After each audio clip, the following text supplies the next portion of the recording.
Hello friends, ಅಸ್ಸಲಾಮ್ ಅಲೈಕುಮ್. ಹೇಗಿದ್ದೀರಾ ಎಲ್ಲರೂ? Welcome back to Sin Free Kitchen. ನಾನು ಇವತ್ತು ರಂಜಾನಿನ 2ನೇ ಉಪವಾಸದ ಇಫ್ತಾರಿ ರೆಸಿಪಿಯನ್ನು ನಿಮ್ಮೊಂದಿಗೆ ಶೇರ್ ಮಾಡ್ತಿದ್ದೀನಿ. ಇದು ನೋಡಿ, ನಾನು ಮೊದಲಿಗೆ ಫ್ರೂಟ್ ಚಾಟ್ ಮಾಡ್ತಿದ್ದೀನಿ. ಇದಕ್ಕೆ ನಾನು ಎಲ್ಲ ಥರದ ಫ್ರೂಟನ್ನು ಸಣ್ಣ ಸಣ್ಣದಾಗಿ ಕಟ್ ಮಾಡಿ ಇಟ್ಟು ಅದನ್ನು ಒಂದು ಬೌಲಿಗೆ ಹಾಕ್ಕೊಳ್ತಿದ್ದೀನಿ. ಇದೇ ಬೌಲಿಗೆ ಒಂದು ಸ್ವಲ್ಪ ಉಪ್ಪು ಮತ್ತು 1 ಸ್ಪೂನು, ಸಣ್ಣ ಸ್ಪೂನಲ್ಲಿ 1 ಸ್ಪೂನು ಚಾಟ್ ಮಸಾಲ ಮತ್ತು ಸ್ವಲ್ಪ ಪೆಪ್ಪರ್ ಪೌಡ್ರ್ ಹಾಕಿ ಇದನ್ನು ಚೆನ್ನಾಗಿ ಮಿಕ್ಸ್ ಮಾಡಬೇಕು. ಮಿಕ್ಸ್ ಮಾಡಿ ಇದು ತಿನ್ನೋಕ್ಕೆ ತುಂಬ ಟೇಸ್ಟಿಯಾಗಿರುತ್ತೆ. ನೀವು ಹೀಗೆ ಒಂದು ಸತಿ ಮಾಡಿ ನೋಡಿ ಫ್ರೆಂಡ್ಸ್. ನಾನು ಇದನ್ನು ಮಾಡಿದ್ದೆ. ಈಗ ಒಂದು ಕಲ್ಲಂಗಡಿ ಹಣ್ಣಿನ ಜ್ಯೂಸನ್ನು ಮಾಡ್ತಿದ್ದೀನಿ. ಅದಕ್ಕೆ ಕಲ್ಲಂಗಡಿ ಹಣ್ಣನ್ನು ಸಣ್ಣ ಸಣ್ಣದಾಗಿ ಕಟ್ ಮಾಡಿ ಅದನ್ನು ಮಿಕ್ಸಿಗೆ ಜಾರಿಗೆ ಹಾಕ್ಕೊಳ್ತಿದ್ದೀನಿ. ಹಾಕಿ ಇದನ್ನು ರುಬ್ಕೊಳ್ಬೇಕು. ನುಣ್ಣಗೆ ರುಬ್ಕೊಂಡು ಇದನ್ನು ರುಬ್ಬಿದ ಈ ಕಲ್ಲಂಗಡಿ ಜ್ಯೂಸನ್ನು ಶೋಧಿಸ್ಕೊಂಡು ಅದಕ್ಕೆ ನಾವು ಎಷ್ಟು ಬೇಕು ಸಕ್ಕರೆ ಸ್ವೀಟಿಗೆ ನೋಡಿ ಅದನ್ನು ಹಾಕಬೇಕು. ಇದನ್ನು ಮಿಕ್ಸ್ ಮಾಡಬೇಕು. ಇದು ಸಕ್ಕರೆ ಕರಗೋ ತನಕ ಇದನ್ನು ಮಿಕ್ಸ್ ಮಾಡಬೇಕು. ಹೀಗೆ ಮಿಕ್ಸ್ ಮಾಡಿ ಆದಮೇಲೆ ಇದಕ್ಕೆ ನಾವು ಇನ್ನೊಂದು ಸಣ್ಣ ಪೀಸು ಕಲ್ಲಂಗಡಿ ಹಣ್ಣನ್ನು ತಗೊಂಡು ಅದನ್ನು ಸಣ್ಣದಾಗಿ ಕಟ್ ಮಾಡಬೇಕು. ಸಣ್ಣದಾಗಿ ಕಟ್ ಮಾಡಿ ಇದನ್ನು ಈ ಮಾಡಿಟ್ಟ ಕಲ್ಲಂಗಡಿ ಹಣ್ಣಿನ ಜ್ಯೂಸಿಗೆ ಹಾಕಬೇಕು. ಹಾಕಿ ಒಂದು ಸತಿ ಮಿಕ್ಸ್ ಮಾಡಬೇಕು. ಚೆನ್ನಾಗಿ ಮಿಕ್ಸ್ ಮಾಡಿದ್ಮೇಲೆ ಇದಕ್ಕೆ ನಾವು ನೆನೆಸಿಟ್ಟ ಸಬ್ಜಾ ಬೀಜವನ್ನು ಹಾಕಿ ಅದನ್ನು ಮಿಕ್ಸ್ ಮಾಡಿ ಇದನ್ನು ಒಂದು ಗ್ಲಾಸ್ ಜಾರಿಗೆ ಹಾಕಿ ಅದನ್ನು ಕೋಲ್ಡ್ ಆಗೋಕ್ಕೆ ಇಡಬೇಕು. ನಂತರ ಇನ್ನೊಂದು ಜ್ಯೂಸನ್ನು ಮಾಡಿದ್ದೀನಿ. ಇದು ಡ್ರೈ ಫ್ರೂಟ್ಸ್ ಜ್ಯೂಸನ್ನು ಮಾಡಿದ್ದೀನಿ. ಈ ಡ್ರೈ ಫ್ರೂಟ್ಸಲ್ಲಿ ಗೋಡಂಬಿ, ದ್ರಾಕ್ಷಿ, ಬಾದಾಮಿ, ಒಣ ಖರ್ಜೂರ ಮತ್ತು ಗಸಗಸೆ ಇದನ್ನು ತಗೊಂಡು ನೆನೆಸಿಡಬೇಕು. ಈಗ ಬೆಳಗ್ಗೆ ನೆನೆಸಿದ್ರೆ ನಾನು ಬೆಳಗ್ಗೆ ನೆನೆಸಿದ್ದೀನಿ. ಈಗ ನಾನು ಅದನ್ನು ರುಬ್ತಾ ಇದ್ದೀನಿ.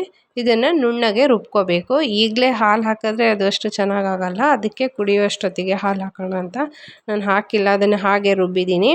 ಹಾಗೆ ರುಬ್ಕೊಂಡು ಇದಕ್ಕೆ ಸಕ್ಕರೆ ಬೇಕಾದರೆ ಹಾಕ್ಬೋದು. ಇದರಲ್ಲೇ ಸ್ವೀಟ್ ಇದೆ, ಆದರೆ ಇದಕ್ಕೊಂದು ಸ್ವಲ್ಪ ನಾನು ಸಕ್ಕರೆ ಹಾಕಿದ್ದೀನಿ. ಇದನ್ನು ನುಣ್ಣಗೆ ರುಬ್ಕೊಂಡು ನಮಗೆ ಎಷ್ಟು ಬೇಕು ರುಚಿಗೆ ಅಷ್ಟು ಶುಗರ್ ಹಾಕಬೇಕು. ಹಾಕಿ ಅದನ್ನು ಮಿಕ್ಸ್ ಮಾಡಿ ತೆಗೆದಿಡಬೇಕು. ಇದು ನಾವು ಸರ್ವ್ ಮಾಡುವಾಗ ಇದಕ್ಕೆ ಸ್ವಲ್ಪ ಹಾಲು ಹಾಕಿ ಇದನ್ನು ಮಿಕ್ಸ್ ಮಾಡಿದ್ರೆ ಆಯಿತು. ತುಂಬ ಟೇಸ್ಟಿಯಾಗಿರುತ್ತೆ.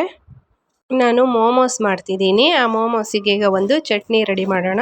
ಇದು ಚಟ್ನಿಗೆ ನಾನೊಂದು 4 ಟೊಮೆಟೊ ಮತ್ತು ಒಂದು ಸ್ವಲ್ಪ ಒಣಮೆಣಸನ್ನು ಅದನ್ನು ಕ್ಲೀನಲ್ಲಿ ವಾಶ್ ಮಾಡಿ ಅದನ್ನು ಬೇಯಿಸಬೇಕು. ಬೇಯಕ್ಕಿಡ್ತೀನಿ. ಈಗ ಇದು ಚೆನ್ನಾಗಿ ಬೇಯಲಿ. ಈ ರೆಸಿಪಿನೆಲ್ಲ ನಾನು ಆಲ್ರೆಡಿ ಶೇರ್ ಮಾಡಿದ್ದೀನಿ. ನೀವು ಒಂದು ಸತಿ ನೋಡಿ. ಇದು ಚೆನ್ನಾಗಿ ಬೆಂದ ಮೇಲೆ ಇದನ್ನು ತಣ್ಣಗಾಗೋಕ್ಕೆ ಇಡಬೇಕು. ತಣ್ಣಗಾದಮೇಲೆ ಇದನ್ನು ರುಬ್ಕೋಬೇಕು.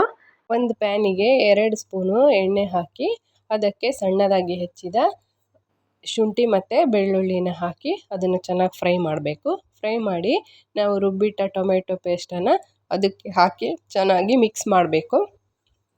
ಇದು ಚೆನ್ನಾಗಿ ಮಿಕ್ಸ್ ಆದಮೇಲೆ ಇದಕ್ಕೆ ನಾವು ರುಚಿಗೆ ಬೇಕಾದಷ್ಟು ಉಪ್ಪು ಹಾಕಬೇಕು.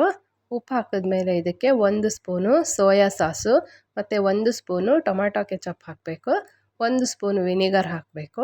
ಮತ್ತು ಇದಕ್ಕೆ ಟೇಸ್ಟ್ ಬ್ಯಾಲೆನ್ಸಿಗಾಗಿ 1 ಸ್ಪೂನು ಸಕ್ಕರೆನ ಹಾಕಿ ಮಿಕ್ಸ್ ಮಾಡಿ ಒಂದು ಕುದಿ ಬಂದಾಗ ಇದನ್ನು ಸ್ಟವ್ ಆಫ್ ಮಾಡಬೇಕು.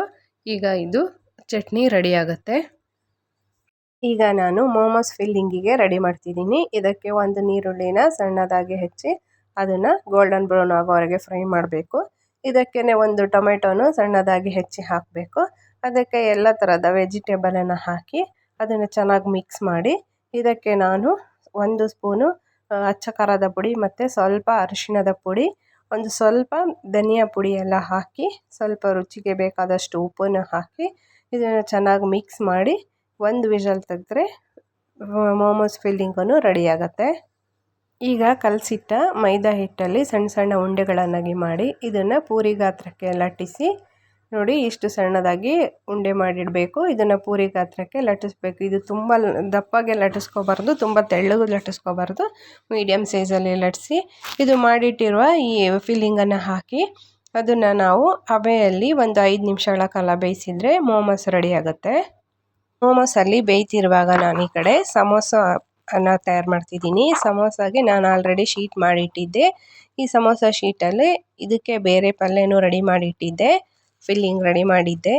ಇದನ್ನು ನಾವು ಫ್ರಿಜ್ಜಲ್ಲಿ ಇಟ್ಟಿದ್ದೆ. ಇದನ್ನು ತೆಗೆದು ಸ್ವಲ್ಪ ಬಿಸಿ ಮಾಡಿ ಅದು ತಣ್ಣಗಾದ್ಮೇಲೆ ಇದಕ್ಕೆ ನಾನು ಈ ಮಾಡಿಟ್ಟ ಶೀಟನ್ನು ಈ ಥರ ಫೋಲ್ಡ್ ಮಾಡಿ ಇದಕ್ಕೆ ನಾನು ಸಮೋಸ ಫಿಲ್ಲಿಂಗನ್ನು ಹಾಕಿ ಇದು ಸಮೋಸನ ರೆಡಿ ಮಾಡಿದ್ದೀನಿ. ಇದನ್ನು ಸಹ ಫ್ರೈ ಮಾಡಿ ತೆಗೆದಿಡ್ತೀನಿ.